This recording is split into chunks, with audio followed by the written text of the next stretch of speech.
hier, je vous ai fait une vidéo étant un plan pour réduire les délais d'évaluation environnementale. Il y a rien de faux, c'est totalement vrai là-dedans.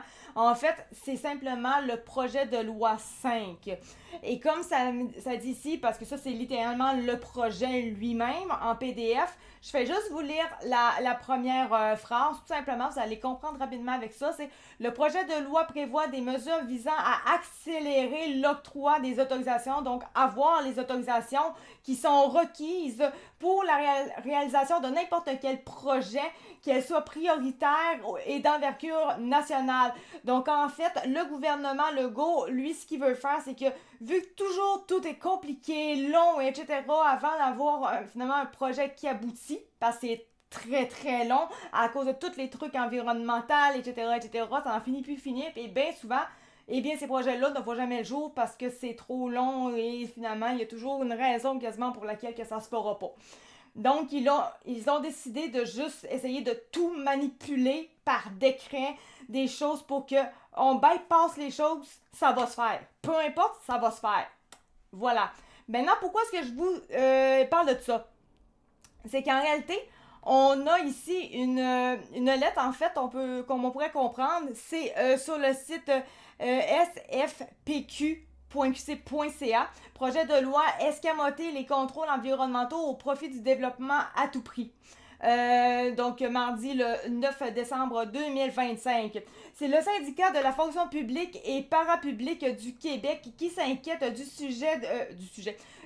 projet de loi numéro 5, loi visant à accélérer l'octroi des autorisations requises pour la réalisation des projets prioritaires et d'envergure nationale. Donc, c'est du copier-coller à ce que je viens de vous lire sur le PDF. Si les projets prioritaires de ce gouvernement veut mettre en place si les projets prioritaires que ce gouvernement veut mettre en place sont clairement bénéfiques pour les Québécois, et leur environnement, il n'y a absolument pas besoin d'établir des mesures d'exception pour contourner nos lois d'intérêt général ou nos procédures d'évaluation, souligne le syndicat. Donc, il dit précisément, et là c'est en citation, puisque le gouvernement souhaite favoriser des projets qui auraient besoin de déroger à nos procédures d'évaluation et à nos lois, c'est qu'il reconnaît que ces projets-là sont problématiques. Au lieu de foncer tête baissée et en toute hâte, de tels projets mériteraient soit d'être mieux ficelés, soit de céder la place à d'autres projets plus largement bénéfiques. Et ça, c'est ce qu'indique Christian Daigle, le président général du SFPQ.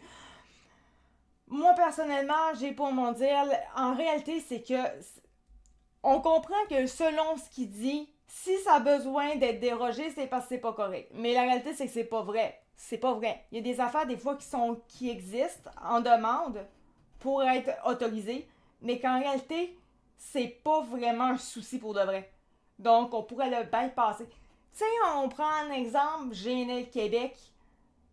Pour des causes environnementales, ils ont dit que c'était pas bon. Mais la réalité, c'est que c'est peut-être pas bon. Peut-être pas bon pour notre territoire. Peut-être, on n'est même pas sûr.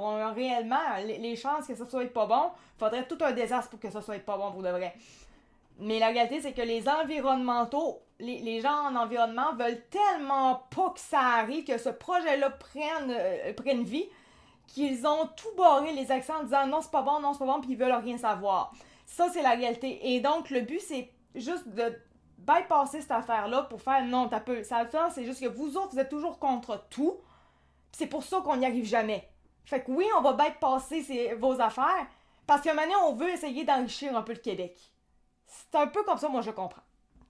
Ça veut pas dire que c'est toujours bon de bypasser les trucs environnementaux, mais c'est parce que les gens en environnement exagèrent toujours. Et c'est le gros problème qu'on a au Québec. Et c'est la raison d'ailleurs pour laquelle on est complètement dépendant des États-Unis, parce qu'on a toujours tout refusé en termes d'enrichissement à cause des affaires environnementaux, ce qui fait qu'on est 100% dépendant de tout le monde. Puis donc on est pauvre. On est faussement pauvre, on se comprend, on a nos ressources, mais on veut pas les utiliser parce que c'est pas bon pour l'environnement. On veut pas faire un projet pour l'environnement parce que ça sera pas bon. C'est toujours ça. Donc, ça, c'est mon affaire, mon opinion par rapport à ça de non, t'as peu. C'est pas vraiment parce que c'est pas bon. C'est parce que vous voulez pas que ça soit bon. C'est un peu ça. Si la CAQ veut réellement mettre en chantier rapidement des projets d'intérêt public sans prêter flanc au risque de magouille autour des contrats publics ou sacrifier la protection de l'environnement, le SFPQ demande qu'il cesse sa démarche d'austérité qui met à mal nos services publics et le bien commun. Moi, je me rappelle l'affaire de GNL Québec. Ils disaient tout que c'était en lien avec l'environnement. Puis quand le chose était vraiment correct pour l'environnement, là, ils ont viré de bord, puis là ça s'était rendu littéralement la CAQ, en disant que c'est parce que le monde n'en veut pas. Alors que la majorité du monde au Saguenay en voulait.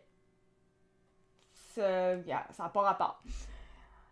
En s'assurant d'avoir le personnel suffisant dans les ministères et organismes publics pour veiller à la planification ou la surveillance des grands projets, il y aura moins de fiascos en accélérant à la Nordvoort ou Staplex et plus de projets mieux encadrés et soutenus par l'État québécois.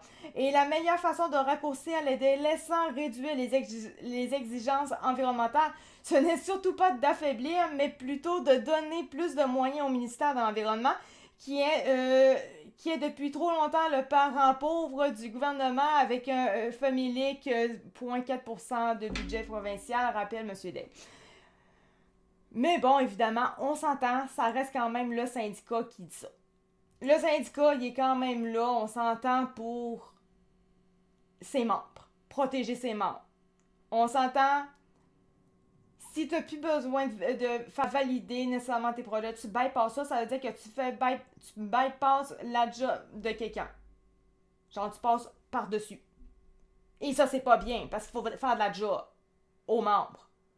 Fait que là, c'est pour ça que les syndicats chialent, parce qu'en réalité, ben, là, ils font leur job, mais la réalité, c'est pas nécessaire.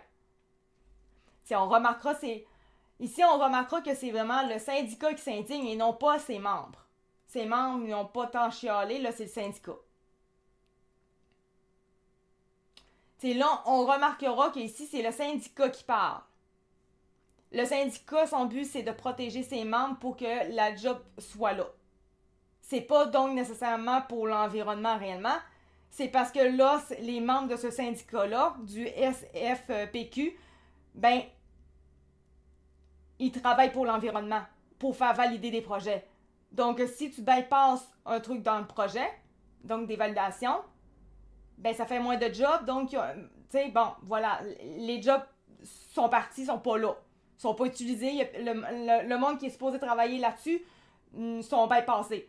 Et ça, ben là, le syndicat est là pour chialer, pour dire « Hey, c'est pas une question d'environnement, c'est une question de taper, là, c'est parce que les autres, ils ont leur job à faire. Moi, notre job, c'est de faire en sorte que nos membres puissent faire leur job. Puis là, si tu bypasses ça, eh bien, à l'aide d'une loi, ben, ils n'auront pas leur job.